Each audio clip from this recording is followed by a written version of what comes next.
Today we are going to discuss Mauryan period with respect to Chhattisgarh. Our next topic is Mauryan period in Chhattisgarh. Chapter number 3. इस period में हम देखेंगे कि छत्तीसगढ़ में चंद्रगुप्त मौर्य से लेकर के अशोका बेसिकली तक का जो सफर है छत्तीसगढ़ को किस तरह से अफेक्ट किया। तो अब तक हम स्टार्ट कर चुके हैं हमारे हिस्ट्री की जर्नी को। देखिए, हम लोग जनरली हिस्ट्री को इस सेंस में पढ़ते हैं कि फैक्ट्स है उसको रटना है, रटते जाना है, इस वजह से आगे के आगे पढ़ते जाते हैं, पीछे पीछे का छूटते जाता है। लेकिन हम एक नए पर्सपेक्टिव से, नए अप्रोच से हिस्ट्री को सीखने की कोशिश करते हैं, उसको पकड़ने की कोशिश करते हैं। तो हमारा जो जर्नी है बेसिकली ये इस टाइम लाइन का जो जर्नी है इसको हम अलग तरीके से देखने की कोशिश करते हैं।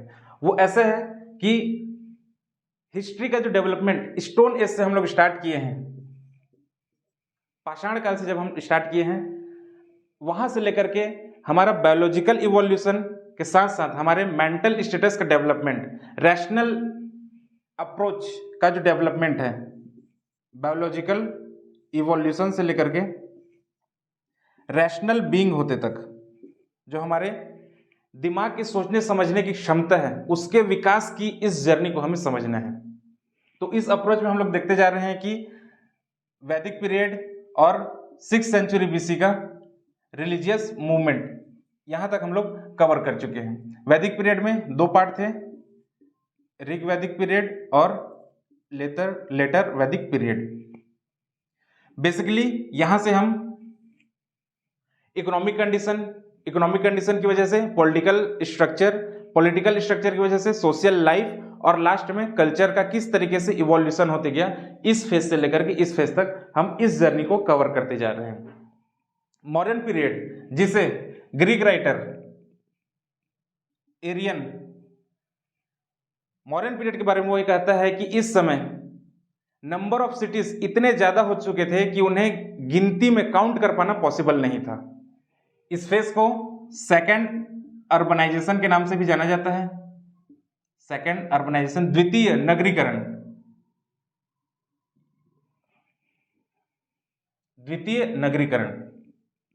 अर्बनाइजेशन क्यों कहा जाता है, और ये जो अर्बनाइजेशन है ये किस तरीके से डेवलप हुआ, यहां से पेस्टोरल इकोनॉमी से लेकर के इंडस्ट्रियल इकोनॉमी तक और अर्बनाइजेशन तक, इस फेज को पूरा हम इंडियन हिस्ट्री में देख चुके हैं। हमारे आने वाले क्लासेस में भी इसको नेक्स्ट बैच में से कवर किया जाएगा।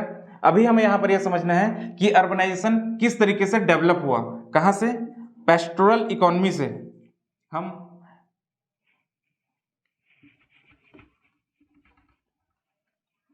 Letter Vedic period then 6th century BC. Pastoral economy का जो डिवाइडिंग लाइन था ये था आयरन रिवॉल्यूशन 1000 बीसी का, जिसकी वजह से एग्रीकल्चर इकोनॉमी में शिफ्ट हुआ पेस्टोरल इकोनॉमी। इसके बाद जो टेक्नोलॉजिकल डेवलपमेंट्स थे 6th सेंचुरी बीसी के, पिछले वीडियो में हमने इसको कवर किया था, जिसकी वजह से अब सरप्लस प्रोडक्शन स्टार्ट हुआ। यही सरप्लस प्रोडक्शन था जो कि इंडस्ट्रियल एक्टिविटीज को इनहेंस करेगा। और एक बार जब आपके पास सरप्लस प्रोडक्शन और औद्योगिक वस्तुओं का उत्पादन होना स्टार्ट हुआ, इसका मतलब यह है कि आपको ट्रेड एंड कॉमर्स की तरफ ध्यान देना पड़ेगा। यहां से प्राइमरी सेक्टर और सेकेंडरी सेक्टर हमारा इनहेंस हुआ। इस trade and commerce, surplus production और इंडस्ट्रियल एक्टिविटीज की वजह से ये 3 चीजें स्टेट के लिए टैक्स कलेक्शन को इंक्रीज कर रहा होगा। और एक बार जब टैक्स आना स्टार्ट हुआ मतलब कि पैसा ज्यादा आना स्टार्ट हुआ, और पैसा की वजह से, इस पैसे की वजह से पावर इंक्रीज होगा।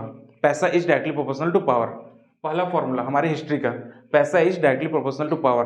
अब चाहे ये किसी स्टेट के लेवल पे हो या फिर फैमिली के लेवल पे हो या फिर पर्सनल लेवल पे हो, अगर पैसा है तो पावर होगा, पैसा नहीं है तो पावर नहीं होगा।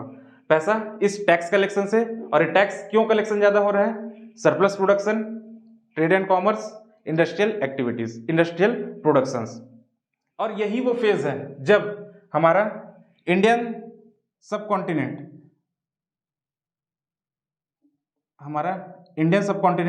रेस्ट ऑफ द वर्ल्ड से जुड़ चुका होगा वया सिल्क रूट।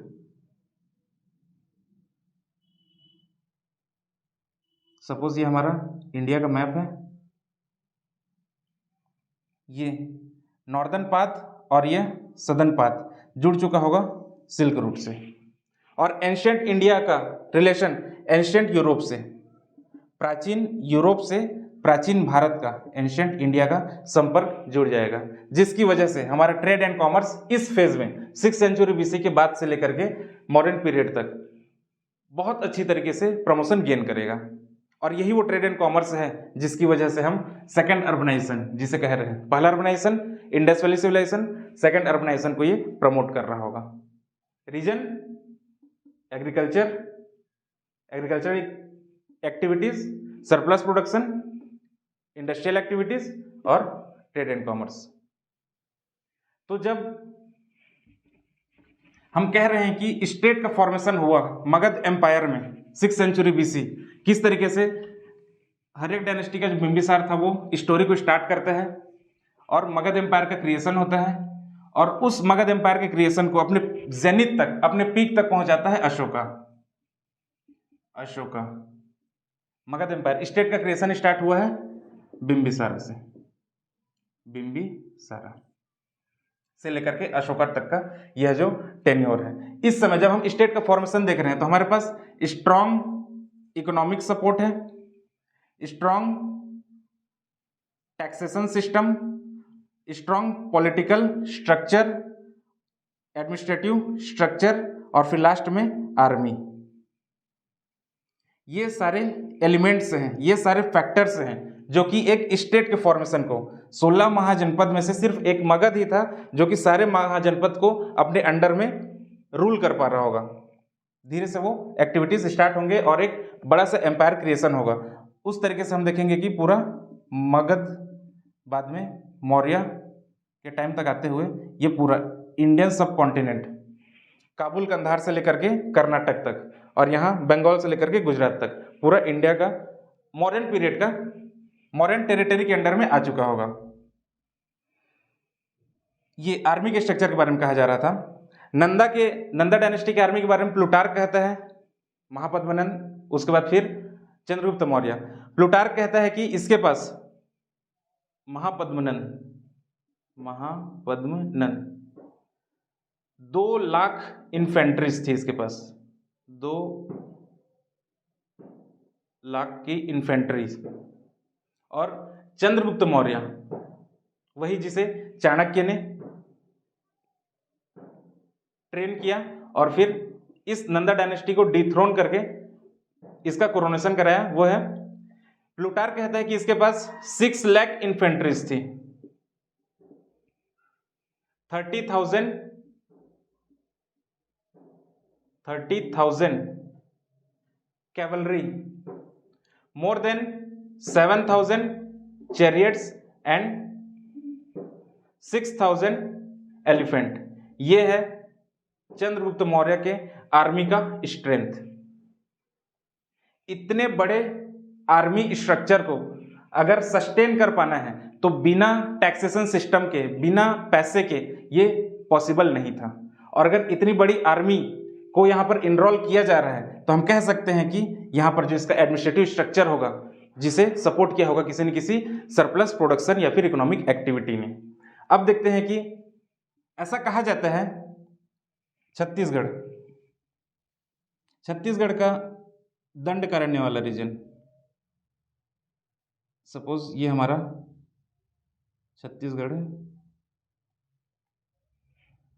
इसके दंडकारण्य वाले रीजन को इस समय मॉडर्न पीरियड में यहाँ के रहने वाले लोगों को आट्विक नाम से संबोधित किया जाता था।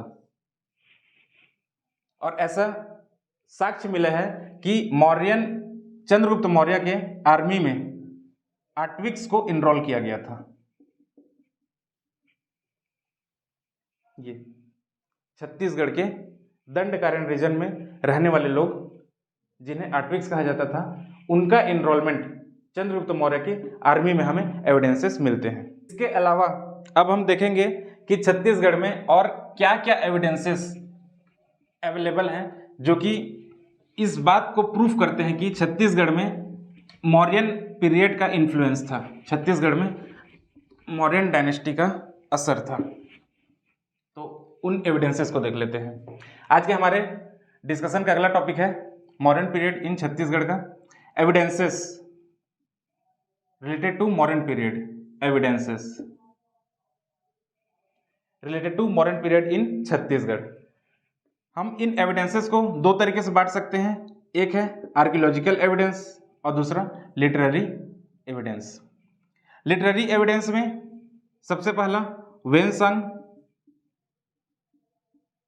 वेनसांग का जो यात्रा विवरण है, इसके जो डिस्क्रिप्शंस हैं, उससे हमें यह पता चलता है सियुकी नामक किताब, जिसमें यह मेंशनिंग है कि अशोका ने छत्तीसगढ़ में बहुत सारे स्तूपास का कंस्ट्रक्शन कराया था।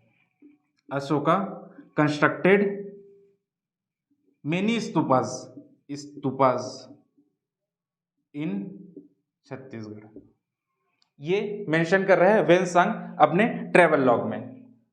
इसके अलावा जोगीमारा केव, ये पहला और ये दूसरा, जोगीमारा केव। इस केव के वॉल पे जो इंस्क्रिप्शंस हैं वो Pali language and Brahmi script, Pali language और ब्राह्मी स्क्रिप्ट में जोगीमारा केव में इंस्क्रिप्शंस अवेलेबल हैं, जिसे पहली बार 1848 में कर्नल ऑस्ले AUSLEY कर्नल ऑस्ले ने इसे डिस्कवर किया था। बाद में सबसे पहले डॉक्टर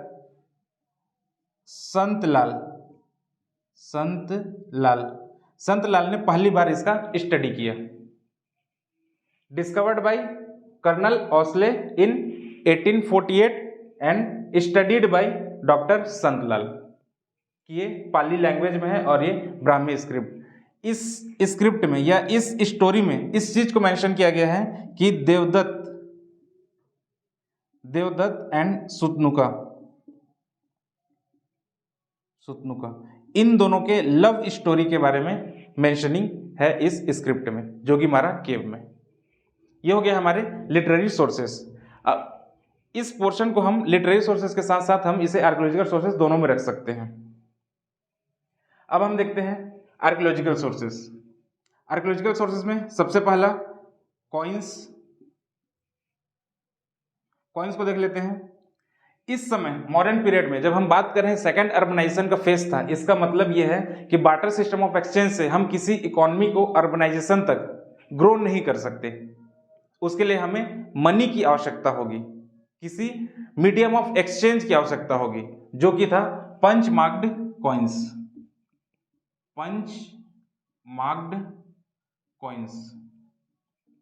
इसके हेल्प से हम कह सकते हैं कि सेकंड अर्बनाइजेशन जो है फ्लरिश किया।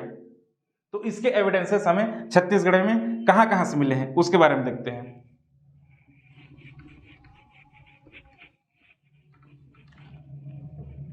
सपोज ये हमारा छत्तीसगढ़ का मैप है।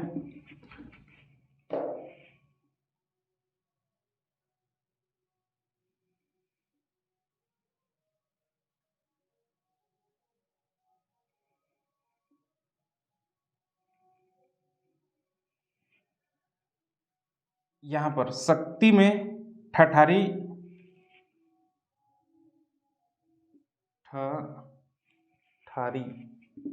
शक्ति में एक प्लेस है ठठारी नाम से, ठठारी इन शक्ति डिस्ट्रिक्ट। यहीं बगल में जांजगीर चांपा डिस्ट्रिक्ट है, यह शक्ति जांजगीर चांपा डिस्ट्रिक्ट। वहां के अकलतरा जांजगीर चांपा डिस्ट्रिक्ट, इन दोनों प्लेस से। इसके बाद रायपुर के आरंग, उड़ेला एंड तारापुर। यहां आरंग प्लेस से जो कॉइन्स मिले हैं पंच मार्क्ड कॉइन्स, उन्हें पहली बार doctor Ramendranath Mishra R N Mishra ने डिस्कवर किया था और उसे स्टडी किया। ये है हमारे रायपुर डिस्ट्रिक्ट में, रायपुर। ये इंपॉर्टेंट 3 प्लेसेस हैं कॉइन से रिलेटेड। यहां पर है आरण, रायपुर डिस्ट्रिक्ट। इन प्लेसेस से हमें कॉइन्स के एविडेंसेस मिले हैं। इसके अलावा ऐसा कहा जाता है कि जब अशोका 262 बीसी के अराउंड कलिंगा एक्सपेडिशन के लिए आया था, तब उसकी आर्मी छत्तीसगढ़ में स्टेशनड थी कुछ समय के लिए। इसके अलावा सरगुजा के कपाटपुरम, यहां पर है सरगुजा के कपाटपुरम, यहां से हमें एक वुडन स्टिक मिला है, वुडन स्टिक, जिसे माना जा रहा है कि शायद अशोका का कोई लकड़ी होगा, उसके टाइम का कोई लठ होगा, लठ, अशोका के टाइम का एक लठ। कहां से? सरगुजा के कपाटपुरम।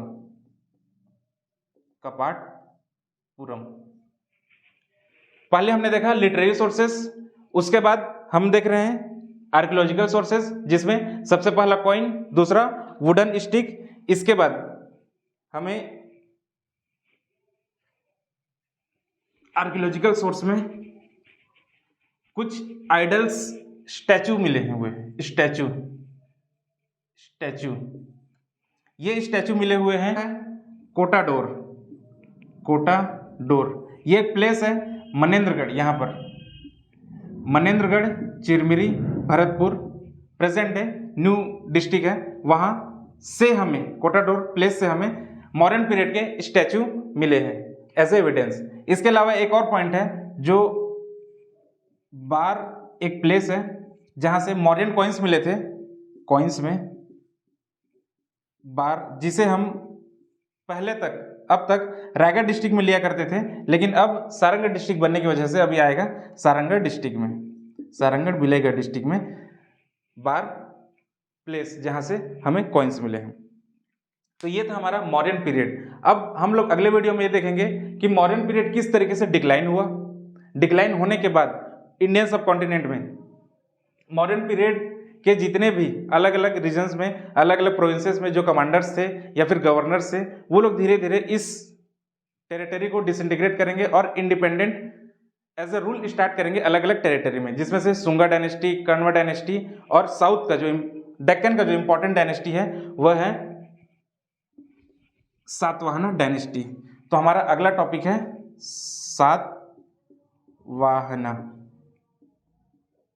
इन डेक्कन। एक इंफॉर्मेशन आप लोगों के साथ ये शेयर करना था कि हमारा एक कांटेक्ट नंबर है जिसमें आप हमें कॉल, मैसेज या व्हाट्सएप कर सकते हैं 8178940827। ये कांटेक्ट नंबर है, इस पर आप हमें डायरेक्टली कॉल कर सकते हैं, या फिर हमारा ऑफिशियल फेसबुक पेज है उसे लाइक कर सकते हैं, वहां जाकर के हमें मैसेज भी कर सकते हैं, या फिर हमारे Telegram channel enlightened IAS academy को भी ज्वाइन कर सकते हैं। वहां से हम आपको डायरेक्टली कम्युनिकेट कर सकते हैं। वहां से हमारे जो भी कंटेंट्स हैं उसके PDF, क्लास नोट्स भी आपको अवेलेबल हो जाएंगे। Thank you.